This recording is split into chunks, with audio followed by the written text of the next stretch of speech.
تاسو ډېر خوش قسمته یې چې تاسو ته د مولانا قاسم صاحب غوندې شخصیت خدای په قسمت درکړی دی.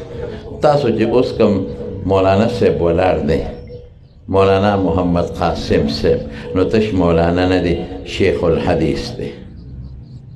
ورشه وګورئ په سوونو طالبانو ته د رسول الله مبارک حدیث ښیي.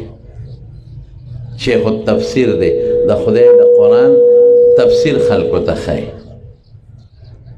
مخکې ورپسې تم منځ کوې چې دا څوک مقابله کې ولاړ دی، دې م ورپسې منځ کوي، تم ورپسې منځ کوې چې د پلار او د تره د جنازه نو ستا هم په اعتماد دی چې دې سپاره شوګي نو خدای پاک به بخي، ته ورپسې جنازه کوې. نو رښتیا وایه ستاسو په زړه کې دا ګمان شته چې دا سپین ږیري شیخ الحدیث زه لېږم او دې به غلا کوي؟ جواب راکړئ، رښتیا خبره کوي؟ نه. او بچی د چا دی؟